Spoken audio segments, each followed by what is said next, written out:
keerra kaa'e garagaara keenya yaachisa akkasumaan na gammachiisa haala ulfaataa keessa taa'e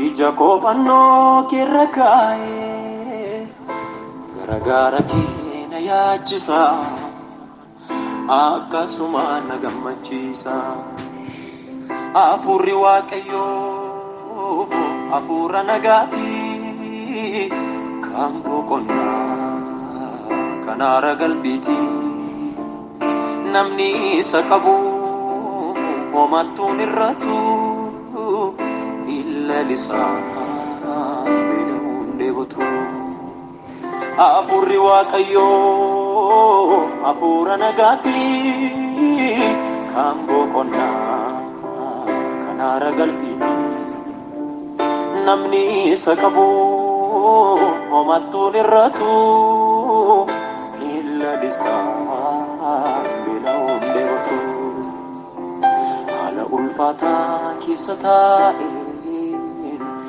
ija koo fannoo keerra kaa'e garagaara keenya yaachisa akkasumaan na gammachiisa haala rakkisaa keessa taa'e ija koo fannoo keerra kaa'e garagaara keenya yaachisa akkasumaan na gammachiisa Afurri waaqayyoo afura nagaati kan boqonnaa kan aara galfiiti namni isa qabu homattuun irratu illa lisaan beekamuun deebotu Afurri waaqayyoo afura nagaati kan boqonnaa kan aara galfiiti namni isa qabu homattuun irratu illa lisaan beekamuun deebotu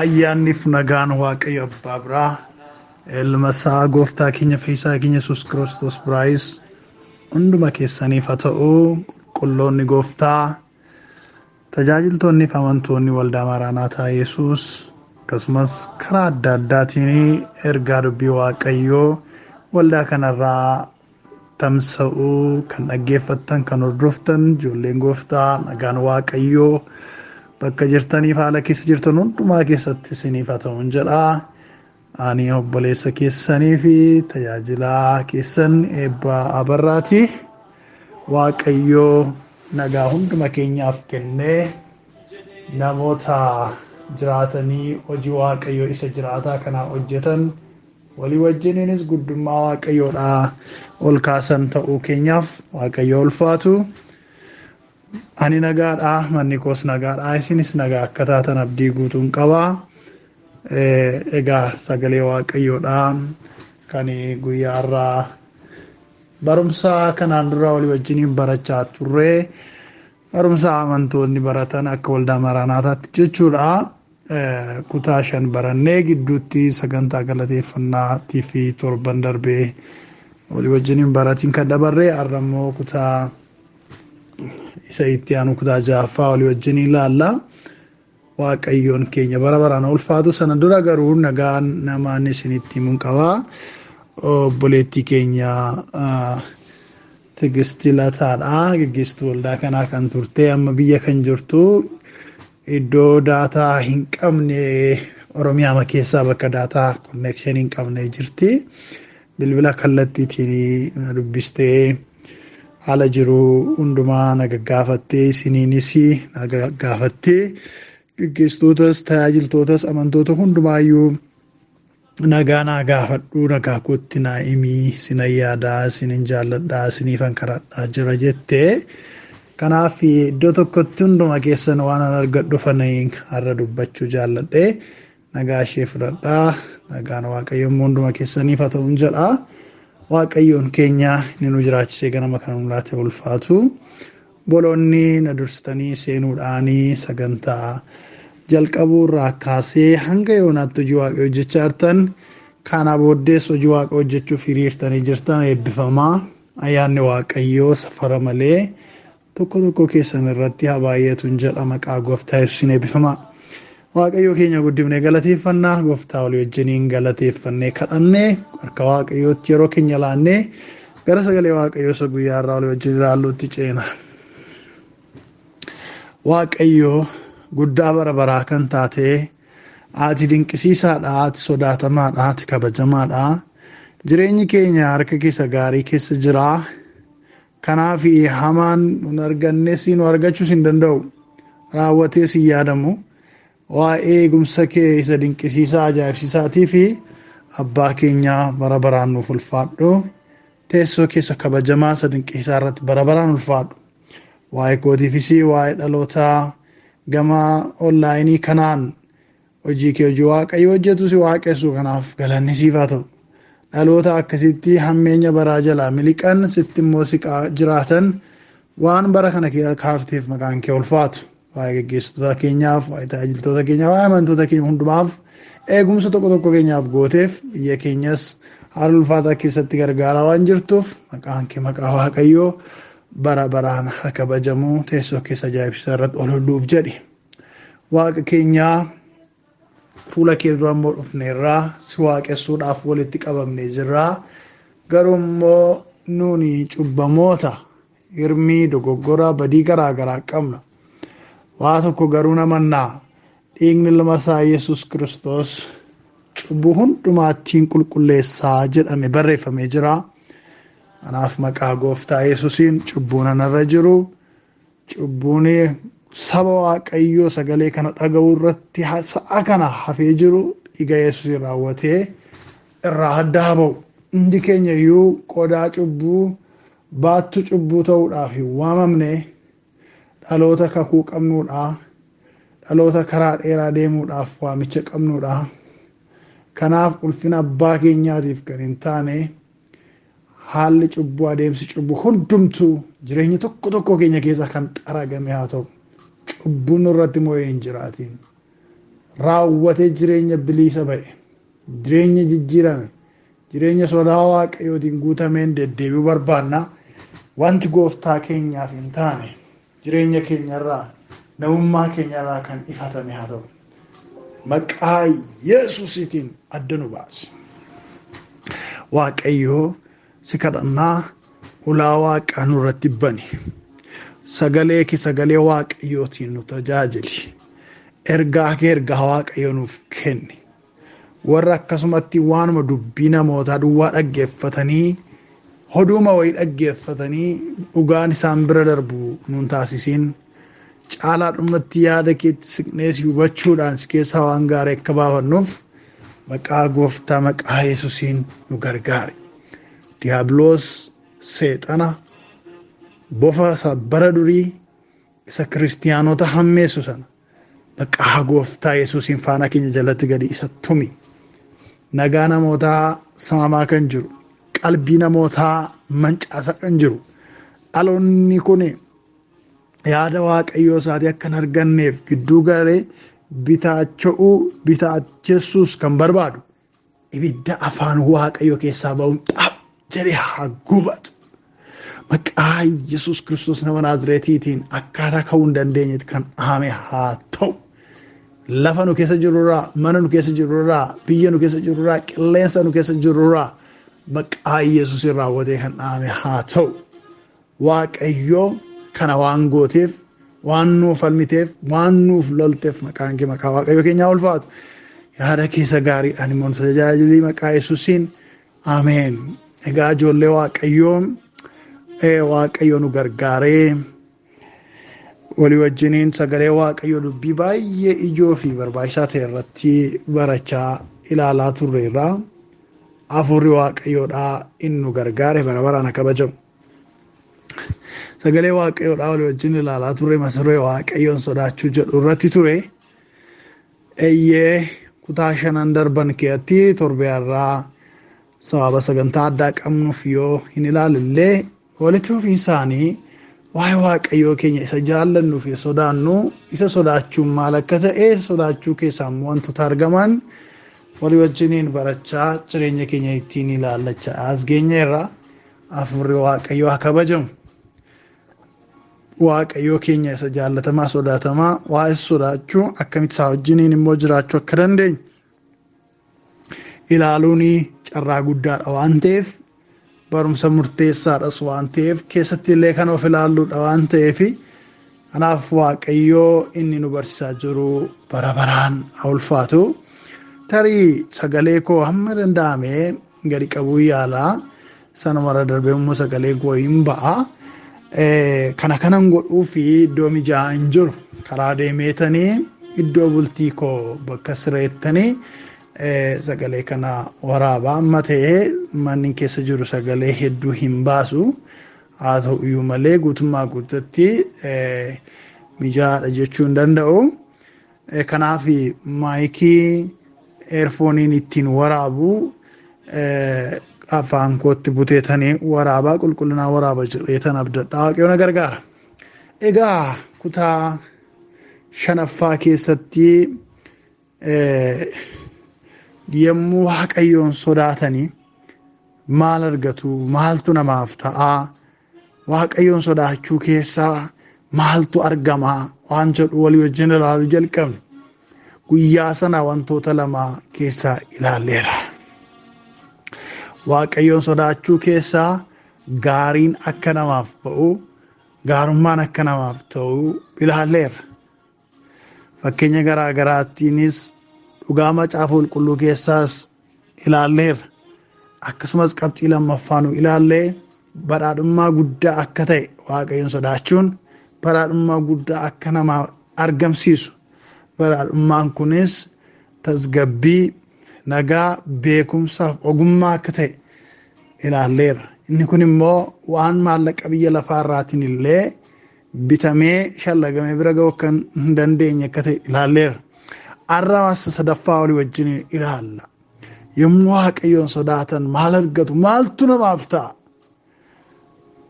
Waaqayyoon sodaachuun gaafa jiraatu wanti namni argatu burqaa jireenyaa argata.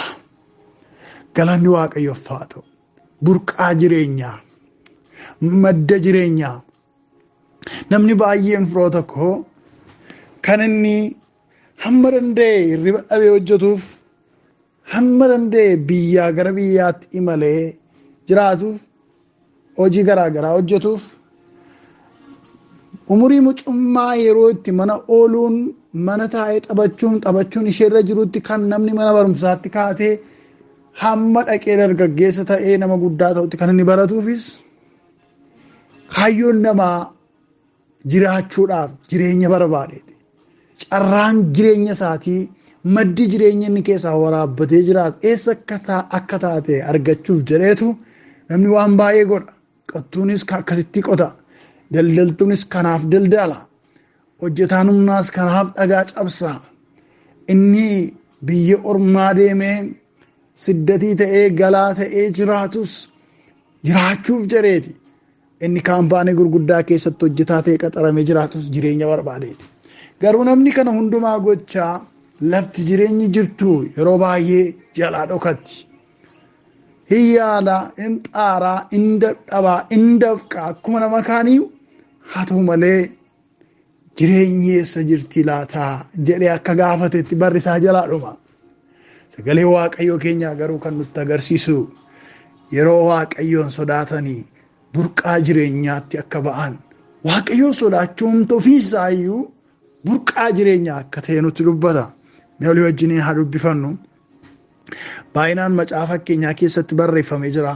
Sagaleewwan waaqayyoon sodaachuu macaafa qulqulluu guutummaa keessatti iddoo hundumaa barreeffamanii iddoo baay'ee barreeffamanii yoo jiraatan illee abbaan fakkeenyaa irra deddeebi'ee ogummaa jechoota ogummaatiin Solomoon macaafa keenyaa keessattis macaafa lallabaa keessattis irra deddeebi'ee dubbata jechuudha dhimma kana irratti. Inni dubbisu amma fakkeenya 14:27 jirudha. Akkana jira. Waaqayyoon sodaachuun burqaa jireenyaati. Namas futtaasaa du'aa irraa in deebisaa jedha. Maqaa waaqayyoo keenya bara baraan ulfaatu. Maal jira? Waaqayyoon sodaachuun burqaa jireenyaati. Namas futtaasaa du'aa irraa in deebisaa jedha. Eenyuun sodaachuun? Waaqayyoon sodaachuun. Waaqayyoon sodaachuun waan namaarraa goruu, cubbuu baqachuu, waan gaarii gochuu, duukaa bu'uu akka ta'e kutaawwan darban keessatti hiika isaa ilaalleera. Namni haala kanaan waaqayyoon sodaatu kun egaa maal ta'a? Burqaa jireenyaatti gala. Burqaa jireenyaa godhee sodaama waaqayyoo sana keessaa jireenya argataa jechuudha. Kana duwwaa miti. Nama maal godha? Futtaasaa du'aa irraa deebisaa jedha. Maaltu? Waaqayyoon sodaachuun. Futtaasaan du'aa, kiyyoon du'aa, kan du'a keessa nama buusuudhaaf kaa'ame kiyyoon waaqayyoon sodaachuurraa kan ka'e nama qabuu dadhabaa. Namnis kanaan irraa baraaramaa jedha sagalee waaqayyoodhaa. Maqaan waaqayyoo keenya bara baraan haa kabajamuuti. Itti dabalee macaafa fakkeenyaa 19:23 irratti immoo maal jedha? Waaqayyoon sodaachuun jireenyatti nama geessa. Namni sodaa waaqayyootiin guutame yaaddoo malee hin boqota. Wanti hamaanis isatti hin bu'eedha. Maal jedha? Waaqayyoon sodaachuun jireenyatti nama geessaadha. Namni waaqayyoon sodaatee du'atti deemee hin jiru. Namni waaqayyoon sodaatee badiisatti kennamee hin jiru. Namni waaqayyoon sodaatee duuti isa irratti mo'ee hin jiru. Nama waaqayyoon sodaatee jiraatuu fi kan isaaf ramadameef kan isaaf kenname maalidha? Jireenya, karaa jireenyaati, burqaa jireenyaati. Jireenyi inni namni baay'een barbaadee yaafatu, ogummaadhaan barbaadu, beekumsaan barbaadu, maallaqaan barbaadu maal keessa dhokfamee jira? Waaqayyoon sodaachuu keessaa dhokfamee jira jechuudha. Kanaaf ijoollee waaqayyoon calluma jennee waaqayyoon sodaadha. Waaqayyoo akka inni nun ajjeefne, akka nun balleessine, akka inni bakakkaa wayii nutti hin buusneef jecha waan sodaannu bibirrachaanaa jibbaa kan sodaannu miti waaqayyoon keenya. Yoon kanan si ajjeesa, kanan ilma keen fudhadhaa, qabeenya keen balleessaa nu doorsisees miti. Akka nusa jaallannu kan godhu waaqayyo. Maal godheeti malee jaallannee garaa keenya irraa ayyamnee akka isa jaallannu barbaada. Kun immoo maal nuuf argamsiisa? Burqaa jireenyaati. Burqaa jireenyaatti nu baasa waan ta'eef jechuudha. Maqaan waaqayyoodhaa haa ulfaatu. Kanaaf inni sadaffaan waaqayyoon sodaachuun maali? Burqaa jireenyaati. Gara jireenyaatti nama geessaa kan jedhudha.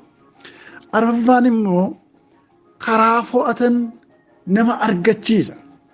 Karaa fo'atan nama argachiisa waaqayyoon sodaachuun. Yeroo waaqayyoon sodaatan karaan fo'atan, karaan jireenyaa filannoo taatee dhufti. Daandiin jireenyaa filannoo namaaf ta'ee dhufa. Jireenyi namatti bitaachee akkam godhee eessaan fidaa?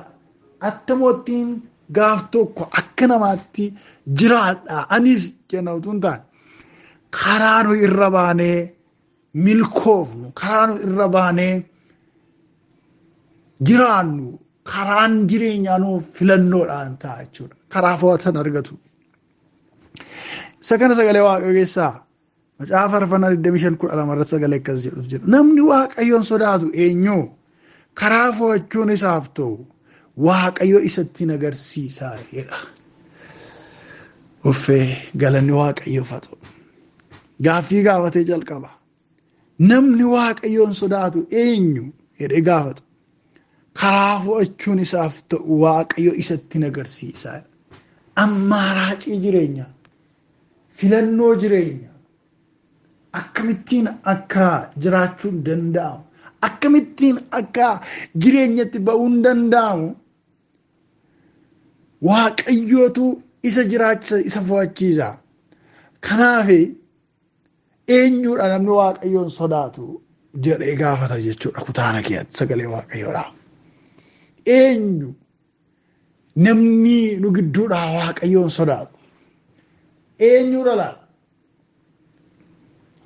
nama nu gidduudhaa waaqayyoon sodaatu waaqayyoo karaan itti dukkanaa'ee karaan harkaa badee akka inni joonjoo godhatu hin taane nama isa sodaachuudhaaf murteeffate namni waaqayyoon sodaadheen jiraadha cubburraa hammeenyarraa gureen waaqayyoo koo wajjin deddeebi'adhe nama jiraatu waaqayyoo karaa filannoo isaaf kenna.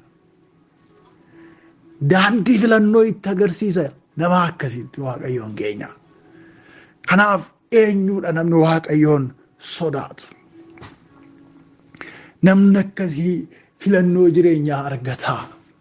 Karaatuun harkaa badee, daandiituun harkaa badee, karaan irra ba'uun dhabee, akka namaa jiraachuu yaadetan jireenya of harkaa dhabee jechuu dandeenya ta'a. Ijoollee gooftaa lakkii akkas miti. Nama waaqayyoon sodaatu waaqayyo ammaaraacii kan qabu filannoo kan qabu karaa isa fuuldura kaa'a. Nama isa sodaatu fuuldura waaqayyo daandii karaa filannoo isaaf kenna malee karaan isa qoraattiidhaan cufamee karaan ishee qoraattiidhaan cufamee ani natti dukkanaa'e ani natti cufame garan itti adeemu wallaale nan joonjee hin jedhu namni waaqayyoon sodaatu. Namni akkas jechaa jira yoo jiraate gara waaqayyoon sodaachuutti akka dhufu jaalala gooftaatiin afeera. Waaqayyoon immoo warra isa jaallataniif warra isa sodaataniif karaa isaan fo'atan itti agarsiisa waan ta'eef kan gaa'ir godhu kan qajeelchu kan fuudhee deemu warra isa sodaatan waaqayyoo ofiisaadha. Gaafa waaqayyo gaa'ir nama godhu gaafa waaqayyo nama qajeelchu immoo karaan nama harkaan baduu jireenyi namaadhaa iddoo ga'ee itti okkolu hin qabu iddoo ga'ee itti liqinfamu hin qabu eenyu akka geggeessaa jirutu beekamaadha waan ta'eef.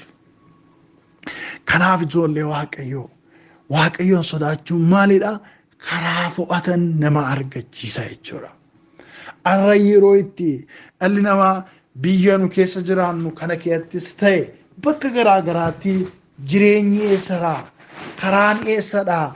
Karaan harkaa badee yaaleen ture asiin ba'uudhaaf tattaafadheen ture asirra ba'uudhaaf garuu hin danda'amne bara namni jedhu keessa jirra. Yeroo akkasii keessa gallee jirra.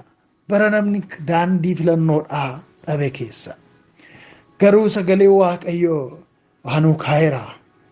Ana sodaadhaa karaa isinirra baatanii milkooftan karaa isinirra baatanii galma geessan ana sodaachuu keessa isiniif kaa'amee jira. Ana sodaachuu keessaanitu bantuu waan barbaaddanii sanaatti ba'uu dandeessu argachuu dandeessu nuun jedha. Sagalee isaatiin jechuudha. Waaqayyoon bara baraan haa ulfaatu. Inni kun isa arfaffaadha. Karaa fo'ataniin. Shanaffaan yaada waaqayyoo hubatu. Warri kam yommuu waaqayyoon sodaatan yeroo akkamii? Yeroo waaqayyoon sodaatanii yaada waaqayyoodhaa hubatu. Maqaan waaqayyoo ulfaatu. Kunis waan guddaadha ijoollee gooftaa. Yaada waaqayyoo hubachuu danda'u jechuun yaada waaqayyo yaadu, lafa waaqayyo ilaalu, lafa waaqayyo argu, lafa waaqayyo akka waaqayyo gochuu barbaade beekanii isa duukaa hiriiruu. Waaqayyo wajjin jireenyi namatti bitaachuu keessummaa ta'u waaqayyo wajjin orma ta'u osoo hin taane yaada waaqayyo hubatanii, yaada abbaa isaanii hubatanii, yaada goota isaanii hubatanii, yaada isaatiin geggeeffamuu jechuudha. Macaafa faarfannaa 25:14 irratti sagalee akkas jedhutu jira. Waaqayyo warra isa sodaatanitti yaada isaa isa dhokataa iyyuu in beeksisa. Kakuun isaas warra gadi fageessanii hubatan isaan in godhaa jedha. Waaqayyo ulfaatu. Irra deebi'een dubbisa. Faarfannaa 25:14 irratti. Waaqayyo warra isa sodaatanitti yaada isaa isa dhokataa iyyuu in beeksisaa jedha. Kakuun isaas warra gadi fageessanii hubatan isaan in godhaa jedha. Uffee waaqayyoon haa ulfaatu. Waaqayyo maal godha? Yaada isaa isa dhokataa yaada isaa isa namni hundumtuu akka barbaadetti beeku bira ga'uu hin dandeenye.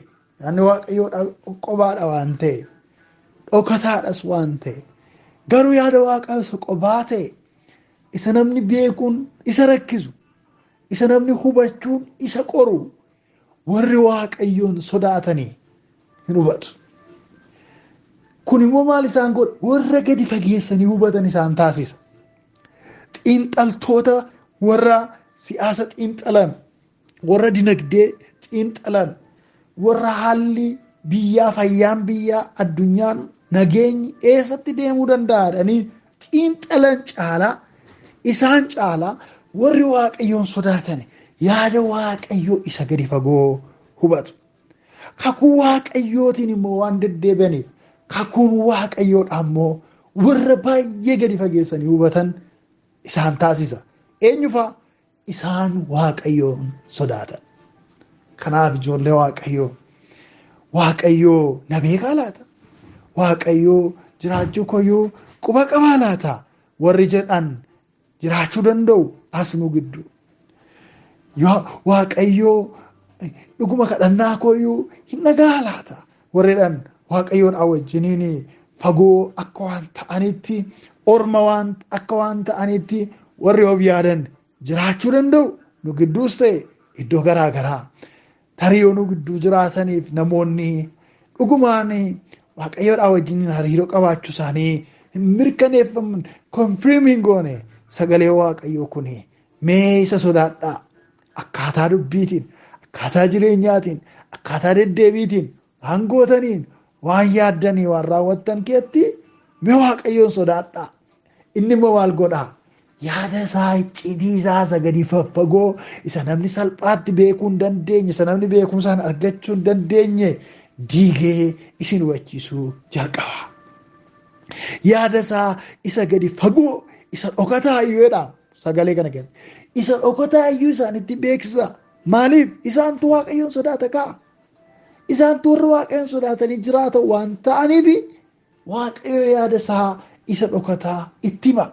Icciitiin dhoossu nama Waaqayyoo macaafa qulqulluu keessaati Abrahaam nama Waaqayyoon sodaatee jiraatu nama Waaqayyoon sodaatee yoo Waaqayyo ka'ii jedhe ka'u yoo Waaqayyo deemi jedhe deemu yoo Waaqayyo qabeenya kee horii kee fudhadhu sochoo ittiin jedhe ani kan akkamittan deema horii baay'eetu mana koo keessa jira hojjetaa baay'eetu mana koo keessa jira kana hunduma akkam godheetanii calluma hidheema manaa bahee deemaanii nama hin jenne. Utuma haalli mija'aan hin jiraatin utuma haalli deemii jedhee salphaatti nama manaatii isa kaasisu hin jiraatin qajeelfama Waaqayyoo isaatii dhaga'ee Waaqayyoo isaaf tole jedhee nama adeemaa ture Abrahaamiin. Nama akka kanattiin isaa wajjiniin hariiroo addaa qabu kana Waaqayyo gaaf tokko magaalaa cubbuudhaan mancaate Sodoomiif Gamoraa jedhamtu balleessuudhaaf ergamoota isaa itti erge. Ergamoonni Waaqayyoodhaa mandaraa Sodoomiif Gamoraa balleessuudhaaf yeroo itti adeeman sanatti Waaqayyo akkas jedhe ani garbicha koo Abrahaamiin waan dhossaare ituun isatti waan himiniin nan raawwadhaa. Garbichi koo beekuu qaba inni na Waaqayyoon sodaata. Icciitii koo beekuu qaba waan ta'eef jedheetu Waaqayyo maal godhe? Ilaa magaalattiin kun adabamuuf jetti. Xoofoon ishee guuteera. Kanaa booddee adabatu irratti dhangala'uuf jedhee itti hime.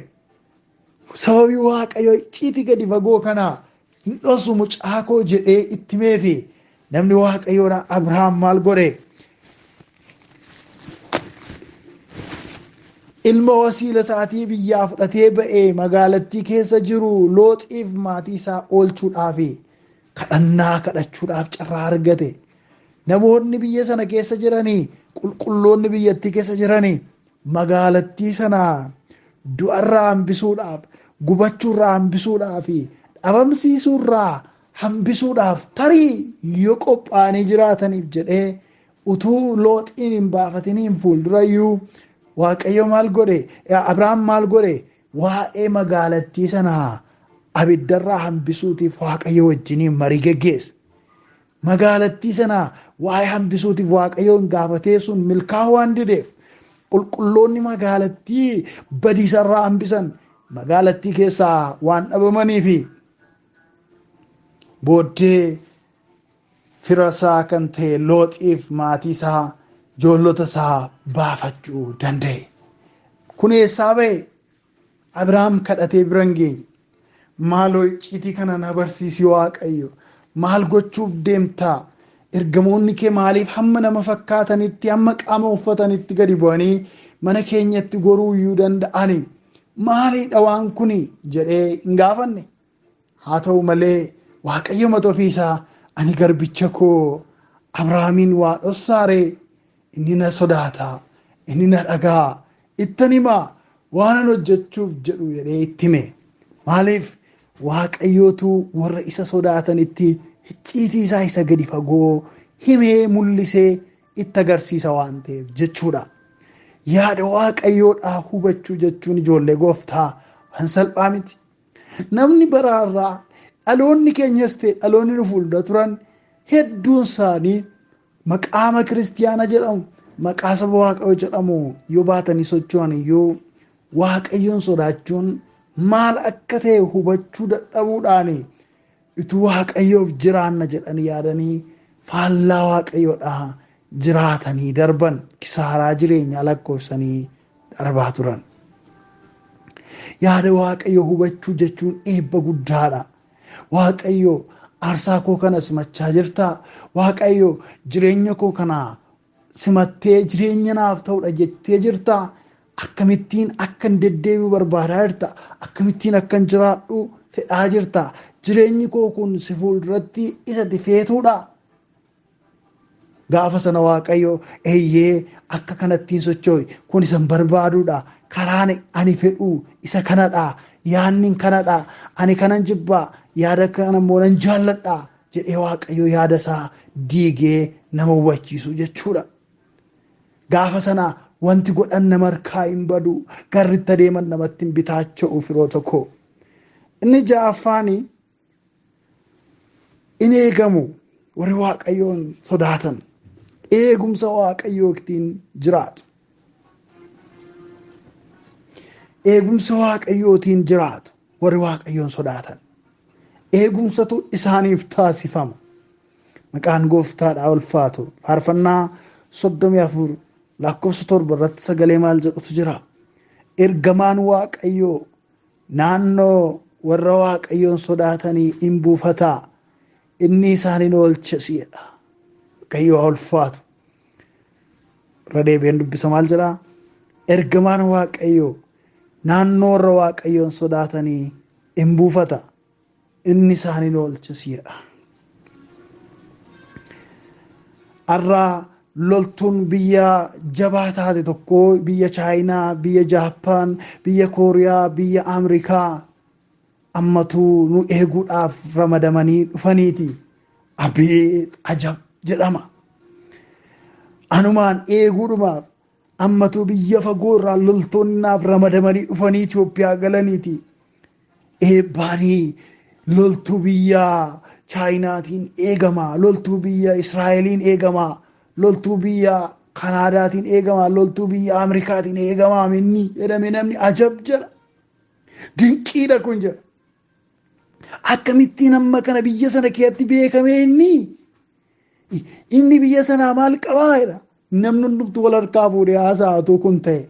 Miidiyaan hundumtuu wal harkaa fuudhee inni karaa irratti na argate immoo karaatti natti dhufee interviyuu na gochuudhaaf wal caccabsa silaa.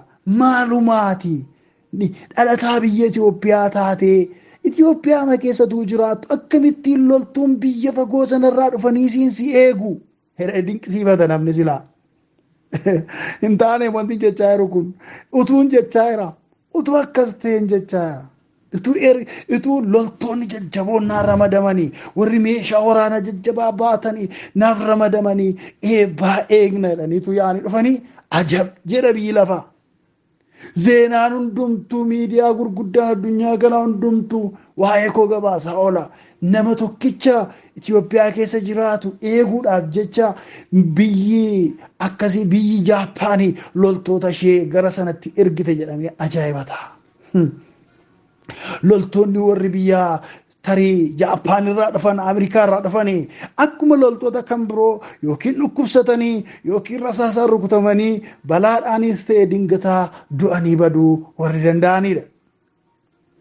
Warri waaqayyo namaaf ramadu ergamoonni waaqayyoo garuu warra hin duune bara baraan waaqayyo wajjin warra jiraatanii eegumsi isaanii immoo meeshaa biyya lafaa kanarraa jira jedhamee yaadamu kamiiniyyuu kan hin madaalamne eegumsa amansiisaa kan nama eeganidha. Eeyyee ergamoonni waaqayyoo tokko tokko keenya eeguudhaaf ramadamanii jiru. Keessumaa immoo warra waaqayyoon sodaataniif. Akkuma dubbifanne maal jedha ergamaan waaqayyoo naannoo warra waaqayyoon sodaatanii hin buufata. Inni isaaniin oolchasiira. Kan ergamaan waaqayyoo naannoo keenya buufatuu fi callisee utuu hin taane nu eeguudhaaf nu oolchuudhaaf jedheeti. Kan ammoo eenyutu nuu kenne waaqayyo isa jiraataa waaqayyo isa guddaatu nuuf ramada jechuudha. Eegumsa guddaa jechuudha. Arraa warra isinitti dubbadhe eegdota warra biyya lafaa keessaati ammatu biyya tokko nama dhuunfaa tokko eeguudhaaf biyyi guddoon tokko loltoota ishee ergite ajab jedhamee dinqisiifatamee miidiyaan hundumtuu waa'ee kanaa dubbataan jedhe. Garuu akka waaqayyoo nu warra isa sodaannu warra isa sabeeffatan eeguudhaaf jecha waaqa keessaa ergamoota jajjaboo billaa boba'oo kan baatan kamiyyuu eegumsi isaanii halkaniif guyyaa amansiisaa kan ta'e eenyullee cabsee darbee nu miidhuu kan hin dandeenye eegumsa guddaa akka nuuf godhanii eenyutu xiyyeeffannoodhaan beekee waa'ee kanaaf waaqayyoon galateeffata. Miidiyaan illee haa turuuti dhuguma waaqayyoo hojii guddaa hojjete eegumsa naa godhe nagaadhaan na bushee nagaadhaan na dammaqsee biyya namni dudu'aa babbadaa jiru keessatti anaan gammachuun na jiraachisaa jira. Waaqayyoon koo ajaa'ibsiisaadha. Meeqan keenyatu jechaa jira. Caalaadhumatti ammas eegumsa amansiisaa argachuudhaaf ammas eegumsa hin shakkisiifne keessa jiraachuudhaaf kanan isin yaadachiisu ijoolleen gooftaa waaqayyoon sodaadhaa. Waaqayyoon sodaachuudhaan deddeebi'aa. Gaafa sana waaqayyoon ergamoota isaa eegumsa isiniif godhan eegumsa naaf godhan nuuf ramadaa jechuudha. Kanaaf ijoollee gooftaa har'a qabxii 4 ilaalle yeroo darbe qabxiin 2 ilaalamee achirraa kaasnee qabxii 4 ilaalle walumaa galatti qabxii 6 ilaalle maalirratti waaqayyoon yommuu sodaatan maaltu namaaf ta'a maaltu namaaf argama maal argatu kan jedhu jalatti jechuudha. Yoo waaqayyo jedhe kutaa isa itti aanu keessatti ammas waaqayyoon sodaachuu keessa eebba jiru waaqayyoon sodaachuu keessa wanta argamu wanta namaaf ta'u itti fufnee walii wajjin baranna.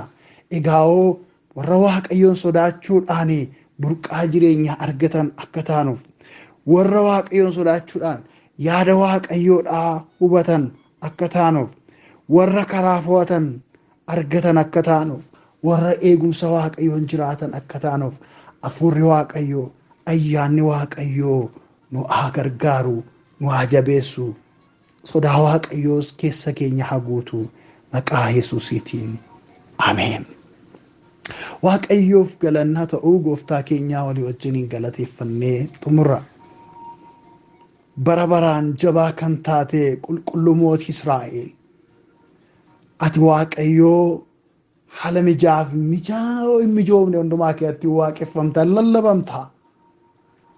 Haala mijaa'aa hin taane keessatti yaada kee yaada waaqayyootiin gara keenya dhuftee yoo na sodaattanii gaarummaa akkasiitu isiniif ta'a jettee nu barsiifatte.